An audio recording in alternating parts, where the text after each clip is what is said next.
بنورنا الدنيا وننشر في الفضاء أملا ونعلي عزم همتنا فمن طلب العلا وصل. بسم الله الرحمن الرحيم. الحمد لله رب العالمين والعاقبة للمتقين والصلاة والسلام على سيد الأنبياء والمرسلين سيدنا وحبيبنا وحبيب رب العالمين محمد وعلى آله وأصحابه ومن هدى بهديه إلى يوم الدين. قال النبي صلى الله عليه وسلم: نضر الله امرا سمع مقالتي فوعاها وأداها كما سمعها أو كما قال صلی اللہ علیہ وسلم.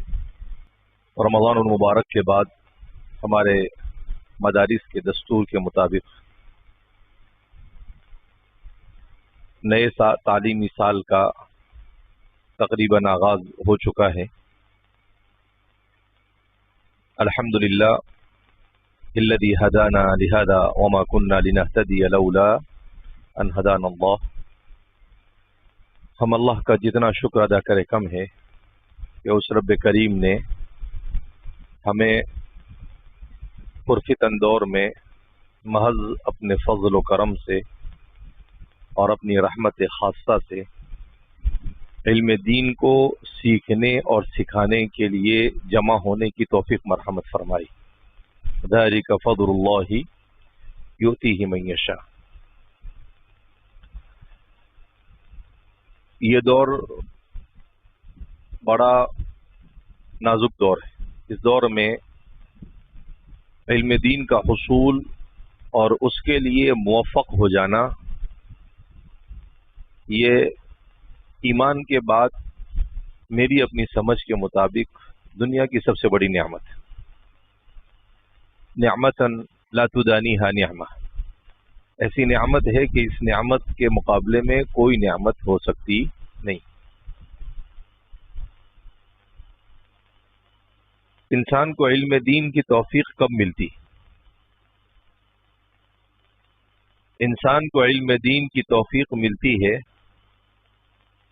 یا تو والدین کی کسی نیکی کی وجہ سے.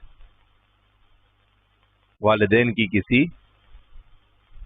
آبا و اجداد میں کوئی ایسا اچھا کام کر گزرتا ہے جس کی وجہ سے اللہ رب العزت ان کی نسلوں میں علماء کے وجود میں آنے کا ذریعہ بناتے ہیں. اور دوسرا اللہ کا فضل اور اس کی رحمت. اسباب ظاہریہ کے درجے میں والدین اور آبا و اجداد کی نیکی یہ سب سے بڑا رول ادا کرتی ہے. وَوَرِثَ سُلَيْمَانُ داؤد. اور سلیمان داؤد کے وارث ہوئے. اس چیز میں وارث ہوئے وراثۃ فی العلم والصلاح. مال کے وارث نہیں ہوئے بلکہ علم کے. اسی لیے رسول اللہ صلی اللہ علیہ وسلم نے ارشاد فرمایا کہ الانبیاء لم يورثوا دینارا ولا درہما وانما ورثوا العلم فمن اخذها اخذ بحظ وافر. کہ انبیاء یہ دینار اور درہم کے وارث نہیں ہوتے بلکہ یہ وارث کس چیز کے ہوتے ہیں؟ العلم. علم دین کے. اگر کسی کو علم دین مل رہا ہے اس کا مطلب یہ ہے کہ وہ انبیاء کی میراث مل رہی. کس کی میراث مل رہی ہے؟ انبیاء کی میراث. ہمارے ہندوستان کے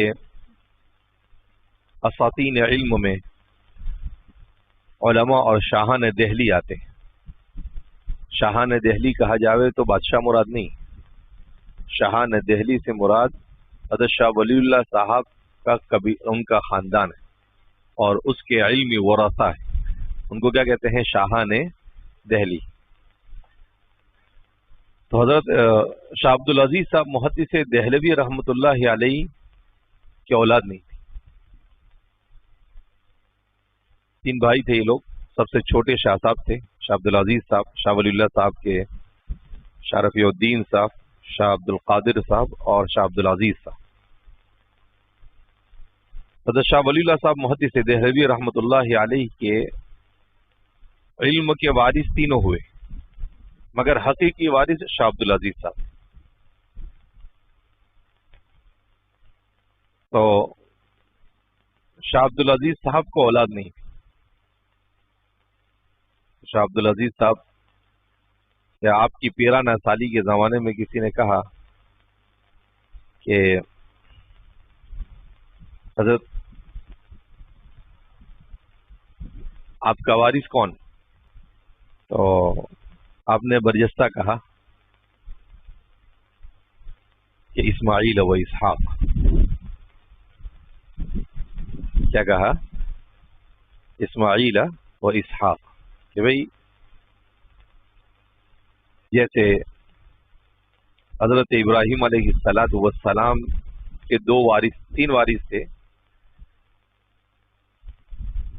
2 ہی وارث تھے حقیقی میں معنی میں، تو ایک حضرت سارہ سے اور ایک حضرت ہاجرہ سے. حضرت سارہ سے اسحاق پیدا ہوئے تھے اور حضرت ہاجرہ سے اسماعیل پیدا ہوئے. تو کہا ان کے 2 وارث سے، کہا میرے بھی ویسے ہی 2 وارث. اب یہ آپ کے بیٹے نہیں تھے. شاہ اسماعیل شہید یہ آپ کے بھتیجے تھے، اور شاہ اسحاق شہید یہ بھی آپ کے بھتیجے تھے. ان دونوں نے اپنے چچا سے خوب علم حاصل کیا. تو فرماتے ہیں کہ میرے یہ وارث ہیں. اور واقعتاً اللہ نے ایسا ہی نظام بنایا کہ اس کے بعد بر صغیر میں جو یہ مدارس کا سلسلہ شروع ہوا، اس سلسلے کے تمام تانے بانے انہی لوگوں سے جا کر ملتے ہیں. دارالعلوم دیوبند کے بانیان، مظاہر العلوم سہارنپور کے بانیان، یہاں تک کہ دارالعلوم ندوۃ العلماء کے بانیان، یہ سب بھی تلامذہ تھے کس کے؟ شاہ اسماعیل شہید اور شاہ اسحاق اور سید احمد شہید. تو انہی لوگوں کے وارث ہوئے. تو یہ حقیقی وراثت ہے. اگر اللہ رب العزت نے علم دین کے حصول کے لیے آدمی کو منتخب کیا ہے تو یہ سب سے بڑا انتخاب، اس سے بڑا کوئی انتخاب ہو سکتا نہیں.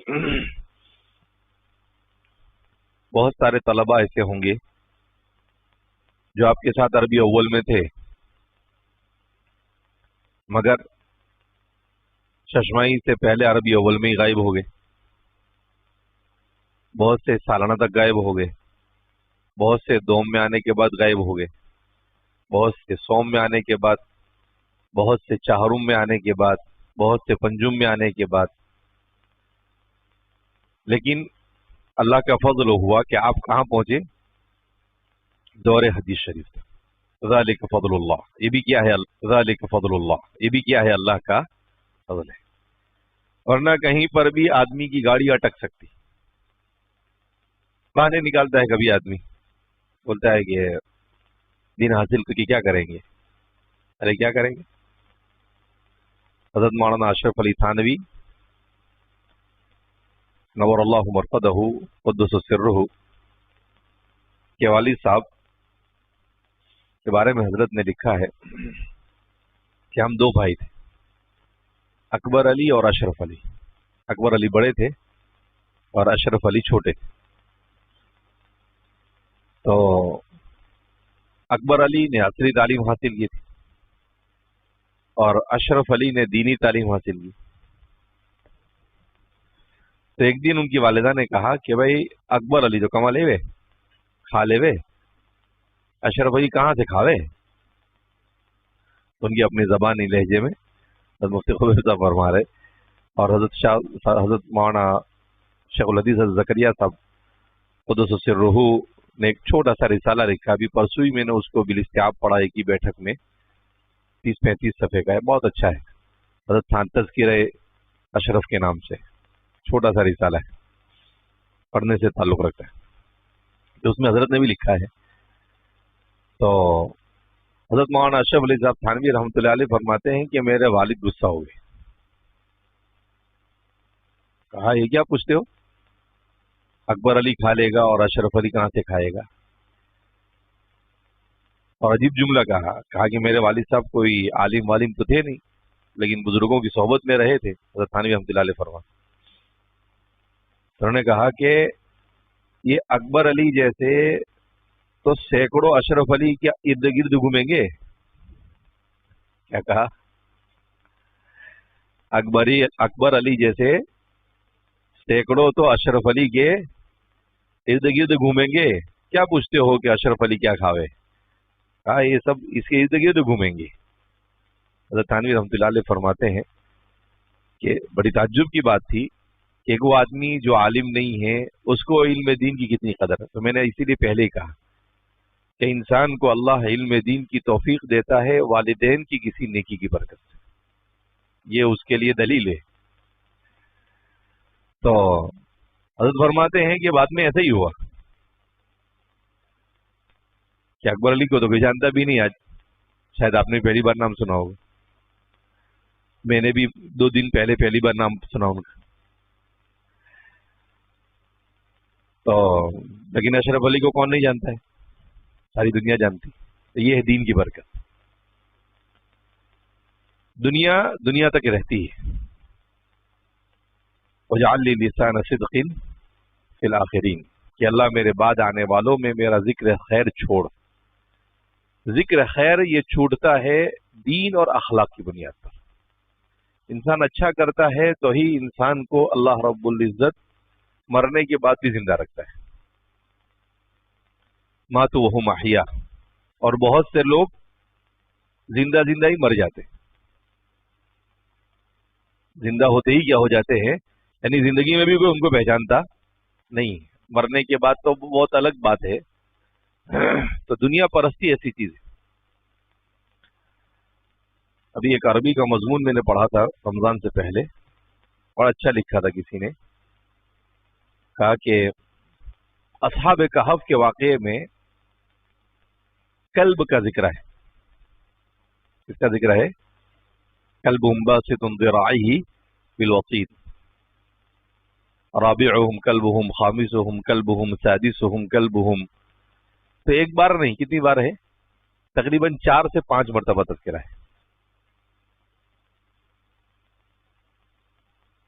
تو ایک آدمی نے بڑا اچھا نقطہ لکھا کہ جس ظالم بادشاہ کی وجہ سے اصحاب کہف اپنا ایمان بچانے کے لیے غار میں گئے، قرآن نے اشارتاً کنایتاً صراحتاً کہیں اس کا ذکر نہیں کیا. اشارتاً بھی نہیں کیا. یہ تو حدیث مبارکہ میں حضور صلی اللہ علیہ وسلم نے اس کی تفصیل بیان کی، ورنہ قرآن نے کہیں ذکر نہیں کیا. جبکہ وہ اپنے زمانے کا سب سے طاقتور بادشاہ تھا، مگر ظالم تھا، بت پرست تھا، اور اہل ایمان کو قتل کرنے کے در پہ تھا. تو قرآن نے اس کا ذکر کرنا بھی مناسب نہیں سمجھا. اور ایک کتا جو غیر ارادی طور پر اصحاب کہف کے ساتھ ہو گیا. وہ جا رہے تھے، کہا بھائی یہ 4-5 لوگ ادھر جا رہے ہیں، چلو اپنے بھی ان کے ساتھ ہو لے. تو ایسا کر وہ ان کے ساتھ کیا کر لیا؟ ہو لیا. تو غیر ارادی طور پر نیک لوگ اور اہل حق کے ساتھ ہونے کی برکت سے قرآن نے اس کا 4 بار ذکر کیا، مع انہ ارذل الخلائق، جبکہ اللہ کی مخلوق میں سب سے رذیل مخلوق ہے. معلوم ہوا نیکوکاروں کی صحبت غیر ارادی طور پر صرف ان کے ساتھ ہو جانا یہ بھی انسان کے لیے ذکر دوام اور نجات کا ذریعہ بن جاتا ہے. تو اس لیے اللہ کی اس نعمت کی قدر کرنی چاہیے. اور مدرسے میں اب آئے ہیں، ہمارے بہت سارے طلباء آتے ہیں مدرسے میں، لیکن کیسا ہوتا ہے، حضرت مفتی شفیع صاحب قدس سرہ فرماتے تھے کہ ہمارے زمانے کے طلباء کا حال یہ ہے، دخل من باب المدرسة حمارا صغيرا هزيلا ورجع الى بيته سمينا كبيرا.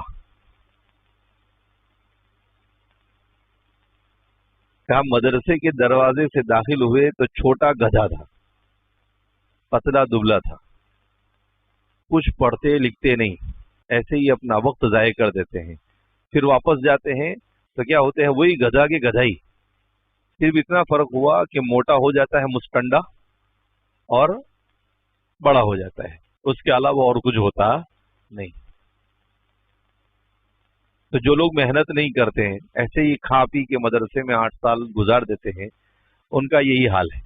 رجع حمارا سمینا کبیرا، موٹا تازہ گدھا مدرسے سے نکل کر کیا ہو گیا، نکل چلا گیا۔ تو آدمی حاسبوا انفسکم قبل ان تحاسبوا، آدمی کو سوچنا چاہیے کہ اپنے کون سے گدھے ہے یا انسان ہے۔ لہذا اس بنا پر اس نعمت کی بڑی قدر ہونی چاہیے۔ مدرسے میں آنا، دورے میں آنا، بیٹھ جانا، سال کا پورا ہونا، کیونکہ کبھی انسان پر ایسے حالات آتے ہیں کہ چاہتے ہوئے بھی نہیں پڑھ پاتا ہے، لیکن اللہ نے فضل کیا کہ ایسے کوئی حالات آپ کے ساتھ آئے نہیں۔ کبھی پڑھنا تو نہیں ہے، زبردستی گھر پہ سے آ گیا تھا تو کسی طریقے سے چھوڑ چھاڑ کے کیا ہو گیا، چلا گیا۔ لہذا اس نعمت کی قدر کرے اور دور حدیث شریف کا سال بہترین انداز میں گزارے انشاءاللہ۔ تقوی، طہارت، نماز، صلاۃ، ادب، احترام، ان ساری چیزوں کے ساتھ میں، اس لیے کہ دیکھو اللہ عند اللہ مقبولیت، یہ انسان کو اپنے علمی استعداد سے نہیں ملتی۔ عند اللہ مقبولیت انسان کو اپنی علمی استعداد سے نہیں ملتی، ورنہ حضرت شیطان کو بولیں گے حجرت شیطان، تو حجرت شیطان یہ بھی کیا تھے، عالم تھے، لعنت اللہ علیہ والملائکۃ والناس اجمعین۔ حضرت حکیم الامت مجدد ملت حضرت تھانوی رحمۃ اللہ علیہ فرماتے تھے کہ شیطان عالم بھی تھا، عاقل بھی تھا، عارف باللہ بھی تھا۔ عارف باللہ بولتے اس کو، بولنا مت کسی جاہل کے سامنے، تو پکڑ کے دھلائی کر دے گا، بولے گا شیطان کو عارف باللہ بناتا ہے۔ کہا عالم بھی تھا، عاقل بھی تھا، عارف بھی تھا، عابد بھی تھا۔ کیا تھا؟ حجیرت نے بہت عبادت کی تھی لیکن عاشق نہیں تھا۔ کیا نہیں تھا؟ اللہ کے عشق کی آگ اس کے اندر نہیں تھی۔ تو یہ بڑی خطرناک چیز، عشق نہیں تو کچھ نہیں۔ لہذا ہمارے اکابرین دیوبند، علماء اہل سنت والجماعت اور علماء حق، ان کی خصوصیت کیا رہی؟ فرماتے ہیں حضرت شاہ صاحب، شاہ عبد العزیز صاحب، شاہ رفیع الدین صاحب، شاہ عبد القادر صاحب، شاہ سید احمد شہید، شاہ اسماعیل شہید، اور مولانا مملوک علی صاحب، اور پھر حجت الاسلام حضرت نانوتوی، حضرت گنگوہی، حضرت تھانوی، حضرت شیخ الہند، حضرت مولانا خلیل احمد سہارنپوری، حضرت مولانا یعقوب صاحب نانوتوی، یہ سارے ہمارے بزرگان دین کی خصوصیت کیا تھی؟ یہ سب اللہ کے عاشق زار تھے، صرف عاشق نہیں تھے، کیا تھے؟ عاشق زار تھے۔ کہ اللہ کی محبت کا دل میں آنا، یہی سب سے بڑی کامیابی ہے۔ اللہ کی محبت، ایک کتاب میں نے ایک مرتبہ آج سے 20 سال پہلے، 20-22 سال پہلے، جب میں شروع میں سعودی گیا تھا، تو وہاں پر ایک صاحب کے ہاں ہمارے والد صاحب کے دوست تھے، حضرت مولانا علی میاں صاحب کے، وہ میزبان ہوتے تھے وہاں پر جدہ میں، مکہ مکرمہ سے 60 کلومیٹر کے فاصلے پر ایک شہر ہے، چھوٹا سا، بڑا شہر ہو گیا اب تو وہاں پر شیخ یوسف نور ولی کر کے، تو والد صاحب کی مناسبت سے میری اس سے بھی ان کی دوستی ہوئی۔ ان کی بھی بڑی عمر تھی، 85-90 سال کی۔ پہلی مرتبہ والد صاحب نے فون کیا اور کہا کہ میں بیمار ہوں، اس سال میں نہیں آؤں گا، 2005 میں، تو یہ خادم زادہ ہے، وہ آپ کے پاس آئے گا۔ والد صاحب کبھی صاحب زادہ نہیں بولتے تھے، خادم زادہ بولتے تھے۔ تو میں گیا، ان کو ملا، عربی میں جب گفتگو کی تو وہ بہت خوش ہوئے۔ پھر ابا کو فون لگایا انہوں نے، وہ موبائل بھی نہیں تھے جب تک، کہا کہ بھائی شیخ غلام، یہ آپ کے بیٹے تو عربی بڑی اچھی بولتے ہیں. کہا کہ ان کے ساتھ جب بات کرتا ہوں تو مجھے حضرت مولانا علی میاں صاحب یاد آ جاتے. کیا کہنے لگے ہو؟ ان کے ساتھ جب بات کرتا ہوں تو مولانا علی. کہا کہ مولانا علی میاں صاحب کے جیسی عربی بولتے ہیں. تو پھر انہوں نے جب فون رکھا، میں نے کہا کہ تم چنے کی جھاڑ پہ مت چڑھاؤ میرے کو. پھر وہ بولنے لگے نہیں واقعی بہت خوشی ہوئی. اور پھر میں نے ان سے کہا کہ میں نے عربی سیکھی حضرت مولانا علی میاں صاحب کی کتابوں سے ہی. میں نے عربی سیکھی حضرت مولانا علی میاں صاحب کی کتابوں سے ہی. میں نے کہا ایک تو ہمارے والد صاحب فون پر عربی میں بات کرتے تھے تو میں دل میں سوچتا تھا کہ یار اپنے کو بھی ایسی عربی آنی چاہیے. چھوٹا سا 2-4 سال کا 5 سال کا تھا. اور پھر جب حفظ کے بعد پڑھنا شروع کیا تو اتفاق سے ایک مضمون اللہ نے نظر سے گزار دیا حضرت مولانا علی میاں صاحب کا اردو میں، جس میں حضرت نے لکھا تھا کہ میں نے عربی کیسے سیکھی. تو حضرت نے لکھا کہ بھئی مجھے عربی 2 چیزوں نے سکھائی، ایک کتاب نے اور ایک استاد نے. کہا میرے استاد تھے خلیل عرب، ان سے میں نے عربی سیکھی. بڑے ماہر استاد تھے. اور ایک کتاب نے مجھے عربی سکھائی، کلیلہ و دمنہ، عبداللہ بن المقفع کی کتاب کلیلہ و دمنہ. حضرت مولانا علی میاں صاحب فرماتے کہ اس کتاب کو میں نے تقریباً 100 بار پڑھا. کتنی بار پڑھا؟ تو میں نے بھی پھر وہ کتاب ڈھونڈ نکالی. میں نے بھی کہا کہ آپ نے بھی 100 بار پڑھے. تو میں نے بھی خوب پڑھا اس کو. تو واقعتاً اس کتاب سے عربی آتی ہے آدمی کو. کلیلہ و دمنہ نام سنا کبھی؟ کلیلہ و دمنہ ایک کتاب ہے کہ عبداللہ، یہ اصل میں بردزبہ، وہ اس کے جتنے کیریکٹر ہے اس کے اندر میں یہ مقامات کے جیسی. تو سارے کیریکٹر کے بھی نام مجھے آج تک یاد ہے. تو وہ سنسکرت زبان کے اندر میں، ہندوستان کی سنسکرت زبان میں وہ کتاب لکھی تھی کسی نے. کلیلہ اور دمنہ یہ 2 لومڑیاں ہیں. ایک لومڑی کا نام کلیلہ اور دوسری لومڑی کا نام دمنہ. تو یہ دونوں لومڑیوں کے درمیان گفتگو ہوتی نا، جانوروں کی باتوں کے اوپر کہانیوں کی کتابیں ہوتی نا، اس انداز کی. تو دوسری صدی ہجری، دوسری تیسری صدی ہجری کا بہت بڑا ادیب تھا. اسلامی تاریخ کا سب سے بڑا ادیب مانا جاتا ہے اس کو، جس کو کہتے تھے عبداللہ ابن المقفع. تو عبداللہ ابن المقفع جو ہے اس نے اس کا سنسکرت سے یا فارسی سے عربی میں ترجمہ کیا. تو وہ شروع ہی ہوتی ہے کہ 2 لومڑی کلیلہ و دمنہ تھی، ایک جنگل میں وہ جمع ہوئی. تو اس سے پہلے مقدمے کے طور پر ہندوستان کا ایک حکیم تھا جس کا نام بردزبہ تھا. اور اس بردزبہ نے اپنے بیٹے کی تربیت کے لیے کہانی کے لیے کتاب لکھی. تو وہ کلیلہ و دمنہ تھی. تو میں نے کہا ان کو کہ میں نے حضرت کی کتابوں سے ہی پڑھا اور حضرت نے جیسے سیکھا ویسے ہی میں نے بھی سیکھنے کی کوشش کی. تو الحمدللہ. تو ان کے پاس ایک کتاب میں نے پڑھی تھی، الحب الخالد، محمد الحجازی کی. تو میں نے ان سے کہا کہ شیخ یہ کتاب میں لے جاؤں؟ بولے اپنے پاس سے سب لے جانے کا، کتاب نہیں مانگنے کا.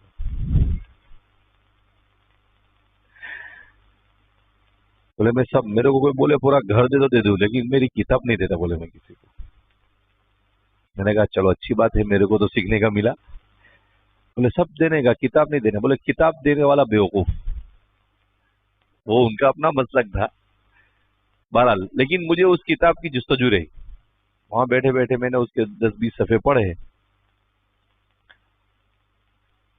پھر اس کے بعد ایک مرتبہ آج سے 4-5 سال پہلے ہمارے ایک دوست تھے حیدرآباد کے، وہ بالکل مکہ مکرمہ سے لگ کر سب سے پہلا ان کا ہوٹل ہے.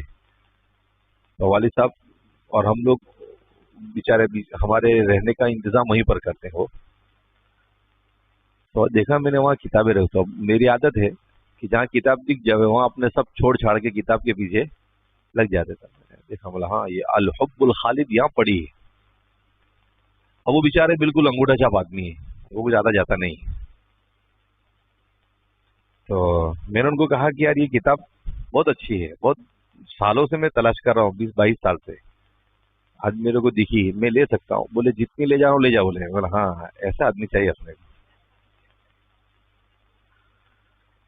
تو پھر وہ مجھے پوچھنے لگے کتاب کس کی ہے, کہ وہ ہندوستان کے بیچارے, تو ان کو عربی نہیں آتی ہے, صرف وہاں کے عامی عربی بول لیتے ہیں وہ. تو میں نے کہا یہ محمد الحجازی. بولے اچھا محمد الحجازی کی ہے. میں کہا آپ نے دیکھا ہے ان کو؟ کہاں دیکھا ہے میں نے. کہاں بڑے نیک صالح آدمی تھے, یہاں آتے تھے وہ. تو میں نے کہا کہ حضرت مولانا حذیفہ صاحب میں یہاں 45 سال سے ہوں. کتنے سال سے؟ کہا بڑے بڑے علماء, بڑے بڑے فضلاء, بڑے بڑے عرب عجم کے یہاں پر آ کر رہتے ہیں.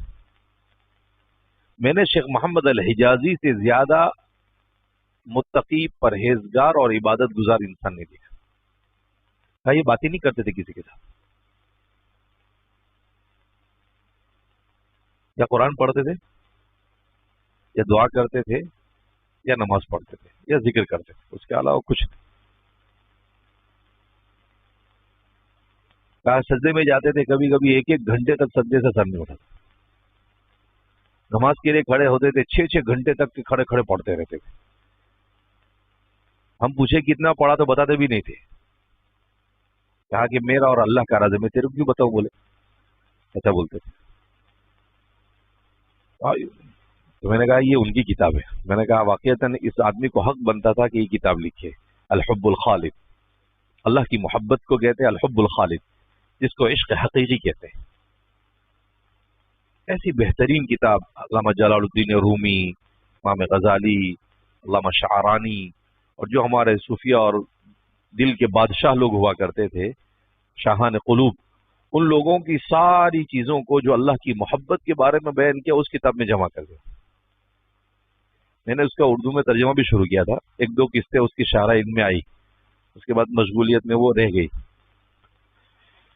تو اصل چیز علم, عمل, تقوی, اخلاق, حقوق, ان سب چیزوں کا مقصد کیا ہے؟ اللہ کی محبت کی آگ کا دل میں جلنا. یہ مطلوب ہے کہ انسان اللہ کی محبت دے کر اس دنیا سے جائے. علم کا مقصد بھی یہ, عمل کا مقصد بھی یہ, اخلاق کا مقصد بھی یہ, سب کا مقصد یہ. لہذا اس بنا پر آج جو سب سے بڑی کمی ہے ہمارے یہاں پر اسی چیز کی کمی ہے. ابھی حضرت مولانا مفتی خبیب صاحب فرما رہے تھے کہ بڑا مسئلہ ہے. کہا کہ اب دارالعلوم ہے, پہلے جو مدارس ہوتے تھے ان کو کہتے تھے دار العلم والعمل. کیا بولتے تھے؟ دار العلم والعمل. اب صرف دار العلوم ہے, بولے عمل ختم ہو گیا. اور کہا جو طلبہ ہوتے تھے اس کو بولتے تھے طالب علم و عمل.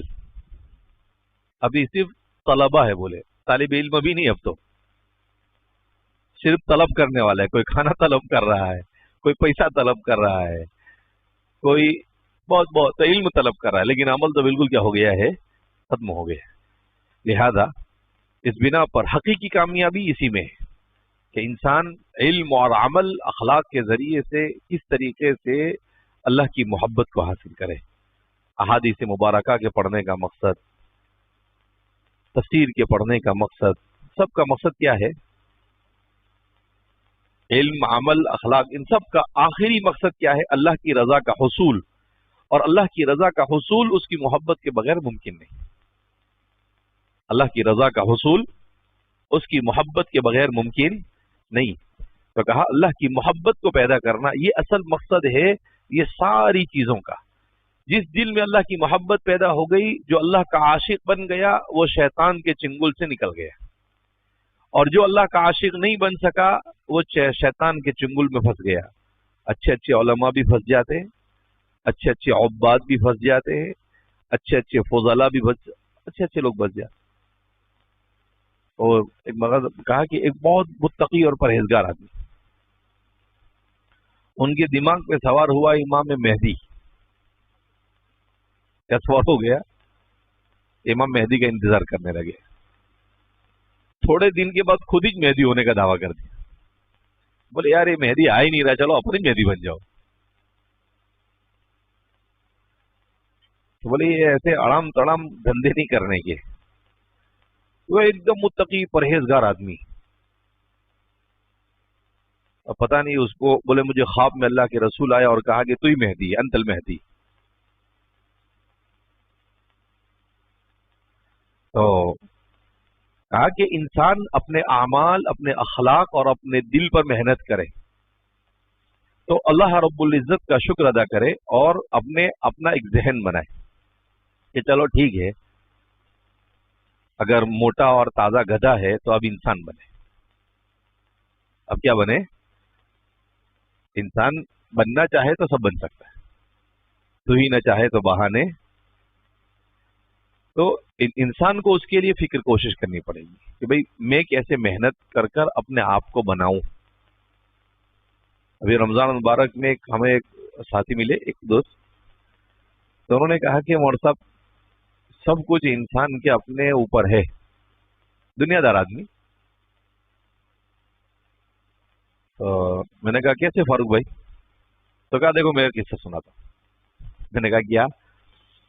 کہا کہ مجھے اللہ نے بہت دولت دی، مجھے سگریٹ پینے کا شوق تھا، بولے دن میں 200 سگریٹ پیتا تھا. بولے مولانا کتنی؟ ایک سگریٹ ختم ہونے کی دوسری ختم ہوئی تیسری. تو کیا بتا رہا؟ سگریٹ. تو کہا مولانا 200 سگریٹ پیتا تھا، لیکن ایک دن میرے ساتھ ایسا قصہ ہوا، اس دن میں نے سوچا کہ آج سے نہیں پینا ہے. اس دن سے لے کر آج تک میں نے اس کو ہاتھ نہیں لگایا، ایک جھٹکے میں چھوڑ دیا. میں نے کہا کہ میں ایک ٹرین میں، وندے بھارت ٹرین میں سفر کر رہا تھا. اب اس میں ممنوع ہے کہ آپ سگریٹ نہیں پیتے، نو اسموکنگ. میرے کو تو سگریٹ کے بغیر چلتا نہیں. تو میں چلا گیا واش روم میں، دورۃ المیاہ. تو وہاں جا کے میں نے سگریٹ پی لیا. اب انہوں نے ڈیٹیکٹر لگائے ہیں. جیسے میں جگہ پر آ کر بیٹھا تو پیچھے سے پولیس والا آیا ہے، آپ نے اسموکنگ کیا ہے؟ بولے جی میں آ رہا ہوں. بولے آپ نے اسموکنگ کیا ہے؟ بولے میں نے جیسا تیسا کر کے اس کو دفع کر دیا.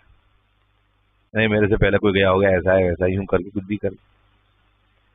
لیکن پھر میں وہاں بیٹھے بیٹھے سوچنے لگا کہ یار اللہ نے اتنی عزت دی ہے، اللہ نے اتنی دولت دی ہے، ابھی ایک چھوٹی سی چیز کے واسطے کتنی ذلت. بولے اس کو بیوقوف بنایا. بولے ایک بار بیوقوف بنائے کبھی تو پکڑے جائیں گے نا.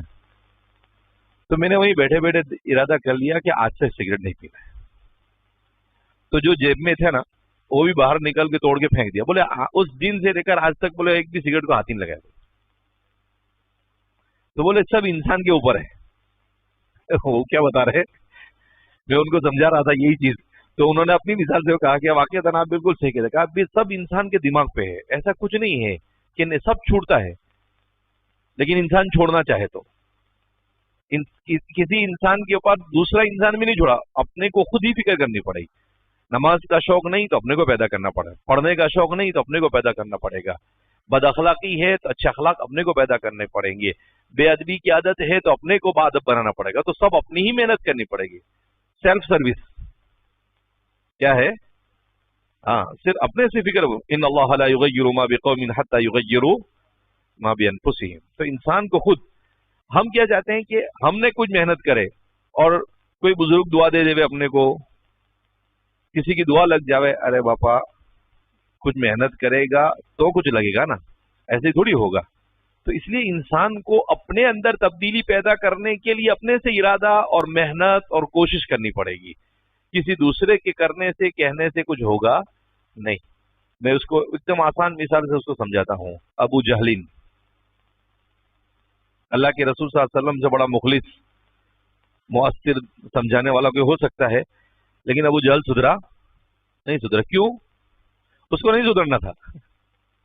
اس کو نہیں سدھرنا تھا. امیہ بن خلف سدھرا نہیں سدھرا, عتبہ شیبہ نہیں سدھرے, ولید نہیں سدھرے. تو جس کو نہیں سدھرنا اس کو کوئی نہیں سدھر سکتا, اور جس کو سدھرنا ہو اس کو کوئی بگاڑ بھی نہیں سکتا. جس کو سدھرنا اس کو, اسی لیے تو جنت اور جہنم ہے. اسی لیے کہتے ہیں کہ شیطان صرف آپ کے دل میں وسوسہ ڈال سکتا ہے, لیکن شیطان آپ کو پکڑ کے نہیں لے جائے گا برائی کرنے کے لیے. آپ کے سر میں کیا کرے گا, وہ وسوسہ ڈالے گا, اس سے زیادہ وہ کچھ نہیں کر سکتا ہے. اسی لیے قیامت کے دن وہ کہے گا, انسان بولے گا کہ یہ شیطان نے سب کچھ کیا, وہ بولے گا اے بھائی اپنا کچھ نہیں, تیرا ہی سب کچھ, چل اس کا حساب اس کے ساتھ ہی کرو, میرا کچھ نہیں ہے. وہ برات کر دے گا, میرے کچھ لینا دینا نہیں ہے, میں نے تو صرف اس کے دل میں بات ڈالی, اس کو کس نے بولا تھا کرنے کا؟ تو جو کچھ کیا اس نے کیا, میں کیا کروں, اس نے کیا تو یہی بھرے اس کو. تو اس لیے انسان کو خود اپنے سے کہ بھائی نہیں, اب 1 ہی سال بچا ہے, کچھ نہیں, 1 سال میں بہت کچھ ہو سکتا ہے انشاءاللہ. اپنی ساری کمی کو انسان کیا کرے, دور کرے. بہرحال میرے ذمے بخاری شریف کا کچھ حصہ ہے پڑھانے کا, اور ابو داؤد شریف ہے, تو آپ حضرات کو 1 دن 2 دن 3 دن جیسا ہی سبق ہوگا میں آپ کو کیا کرتا رہوں گا, پڑھاتا رہوں گا. لیکن یہ دور حدیث شریف کا سال بہت اہم سال ہے, اس میں خوب محنت سے پڑھے آپ, خاص طور پر اپنے آپ کو وضو سے رکھے. آج ہی میں نے ایک قصہ پڑھا حضرت مولانا تقی عثمانی صاحب دامت برکاتہم کا, کہا کہ رمضان مبارک میں, اس رمضان میں حضرت کی 85 سال کی عمر ہے, اس رمضان میں ان کے ایک شاگرد نے لکھا کہ حضرت کیا پڑھاتے تھے ہم کو, المدونۃ الجامعہ پڑھاتے تھے. کہا کوئی دن پورے رمضان میں 85 سال کی عمر کا یہ بوڑھا آدمی کبھی ایسا نہیں ہوا کہ کتاب, حدیث کی کتاب پڑھانے کے لیے وضو کر نہ آئے. کہا تازہ وضو کر آتے تھے اور ہم کو پڑھاتے تھے. بڑھاپے میں چل نہیں سکتے, بیماری ہے, تکلیف ہے, لیکن نہیں, کہا کہ بھائی 2 منٹ ٹھہر جائے, میں وضو کر آتا ہوں. اب پورا رمضان ہم نے دیکھا. تو ایسا اہتمام جب انسان کے پاس پاک طہارت کے ساتھ رہے تو اللہ علم کے انوار اور برکات کیا کرتا ہے, عطا فرماتا ہے. اللہ ہم سب کو علم نافع کی برکت سے مالا مال فرمائے.